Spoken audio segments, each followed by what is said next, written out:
அனைவருக்கும் ஆர்சிசியின் அன்பு வணக்கங்கள். இன்னைக்கு நம்ம 10ஆம் வகுப்பு தமிழ்லேருந்து இயல் 9லேருந்து முக்கியமான வினாக்கள் பார்க்க போகிறோம். அதுக்கு முன்னாடி நம்ம சேனலுக்கு புதுசாக வந்தவங்க சப்ஸ்கிரைப் பண்ணுங்கள். இது வரைக்கும் 8 ஏழில் உள்ள எல்லா வினாக்களும் போட்டாச்சு. அதை பார்க்காதவங்க ஃபஸ்ட்டு அதை பார்த்துட்டு வந்துடுங்க. வாங்க வீடியோக்குள்ளே போகலாம். முதல் வினா, சிறுகதை மன்னன் என சிறப்பிக்கப்படுபவர் யார்? சிறுகதை மன்னன் என சிறப்பிக்கப்படுபவர் யார்னா ஜெயகாந்தன். சிறுகதை மன்னன் ஜெயகாந்தன். அடுத்த வினா, தர்க்கத்திற்கு அப்பால் சிறுகதை எழுதியவர் யார்னா ஜெயகாந்தன். தர்க்கத்திற்கு அப்பால் என்ற சிறுகதை எழுதியவர் ஜெயகாந்தன். அடுத்த வினா, சித்தாளு கவிதையின் ஆசிரியர் யார்னா நாகூர் ரூமி. சித்தாளு கதையின் ஆசிரியர் யார்னா நாகூர் ரூமி. அடுத்த வினா, நாகூர் ரூமியோட இயற்பெயர் என்னன்னா முகமது ரஃபி. நாகூர் ரூமியின் இயற்பெயர் முகமது ரஃபி. அடுத்தது, நாகூர் ரூமியின் பிறந்த ஊர் எதுனா தஞ்சாவூர் மாவட்டம். நாகூர் ரூமியோட பிறந்த ஊர் தஞ்சாவூர் மாவட்டம். அடுத்த வினா, கப்பலுக்கு போன மச்சான் என்னும் நாவலின் ஆசிரியர் யாருன்னா நாகூர் ரூமி. கப்பலுக்கு போன மச்சான் என்னும் நாவலின் ஆசிரியர் நாகூர் ரூமி. அடுத்த வினா, தேம்பாவணியின் ஆசிரியர் யாருன்னா வீரமாமுனிவர். தேம்பாவணியின் ஆசிரியர் வீரமாமுனிவர். அடுத்த வினா, கிறிஸ்துவிற்கு முன் தோன்றியவர் யாருன்னா திருமுழுக்கு யோவான். கிறிஸ்துவிற்கு முன் தோன்றியவர் திருமுழுக்கு யோவான். அடுத்த வினா, யோவான் எவ்வாறு அழைக்கப்பட்டார்னா அருளப்பன் என்று அழைக்கப்பட்டார். யோவான் அருளப்பன் என்று அழைக்கப்பட்டார். அடுத்தது, கிறிஸ்துவின் வருகையை அறிவித்த முன்னோடி யார்னா அருளப்பன். கிறிஸ்துவின் வருகை அறிவித்த முன்னோடி யார்னா அருளப்பன். அடுத்த வினா, அருளப்பருக்கு வீரமாமுனிவர் தம் காப்பியத்தில் என்ன பெயர் சூட்டியுள்ளார்னா கருணையன்.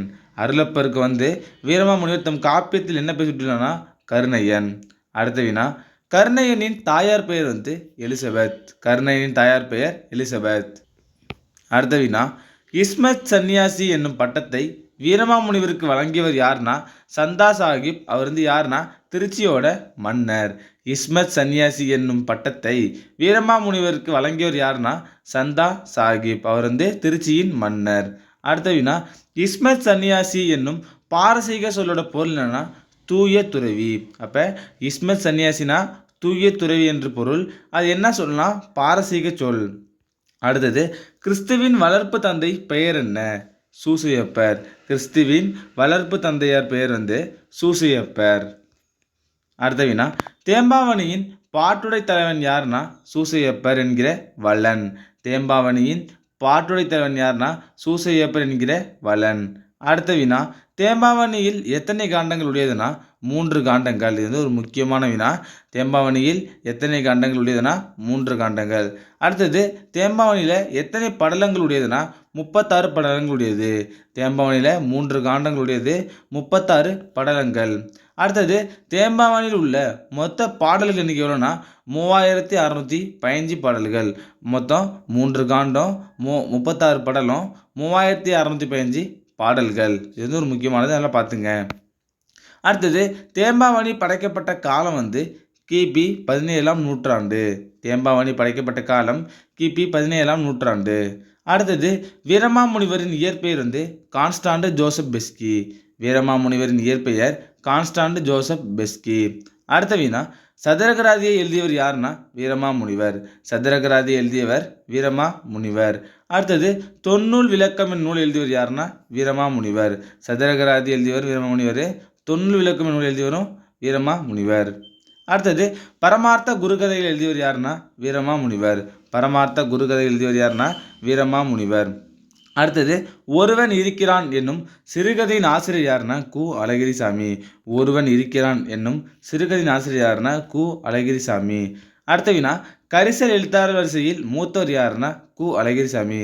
கரிசல் எழுத்தாளர் வரிசையில் மூத்தவர் கு அழகிரிசாமி. அடுத்தது, ஆலாங்கானத்து 5 வரை இருத்து என்று மதுரை காஞ்சி குறிப்பிடும் ஆலாங்கானம் எங்கே இருக்குன்னா திருவாரூர் மாவட்டத்தின் ஆலாங்கானம் என்ற ஊர்.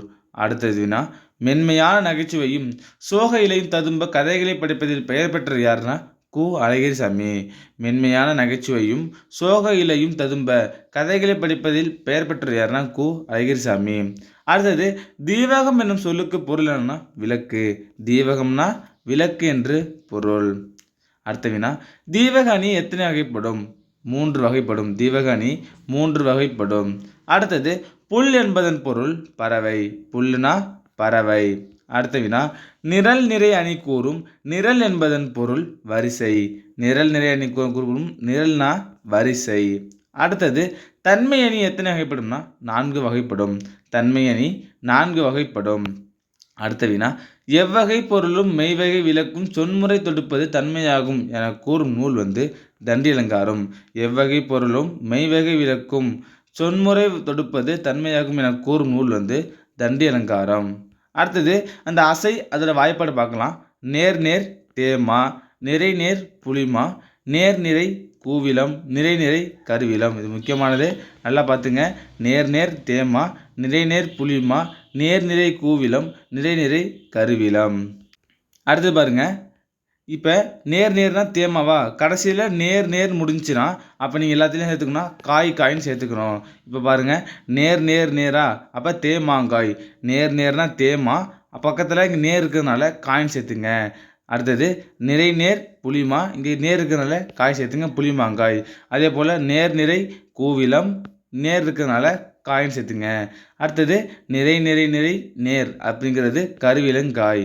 அடுத்து பாருங்கள், கடைசியில் நிறைன்னு இருந்துச்சுன்னா நீங்கள் என்ன சேர்த்துக்கணும், கனின்னு சேர்த்துக்கணும். நேர் இருந்துச்சுன்னா காய் சேர்த்துக்கணும், நிறைன்னு இருந்துச்சுன்னா கனி சேர்த்துக்கணும். இப்போ பாருங்கள், நேர் நேர் நிறைனா தேமாங்கனி, நிறை நேர் நிறைனா புளிமாங்கனி, நேர் நிறை நிறைனா கூவிலங்கனி, நிறை நிறை நிறைனா கருவிலங்கனி. அடுத்தது, பாடலின் முடிவும் அசைவும் வாய்ப்பாடு பாருங்க. நேர்னா நாள், நிறைனா மலர், நேர்புனா காசு, நிறைபுனா பிறப்பு. இது ஒரு முக்கியமான வினா, அடிக்கடி கேட்டிருக்காங்க. நேர்னா 4, நிறைனா மலர், நேர்புனா காசு, நிறைபுனா பிறப்பு.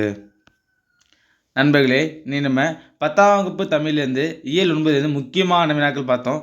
நன்றி, வணக்கம். நாளை மற்றொரு சந்திப்போம்.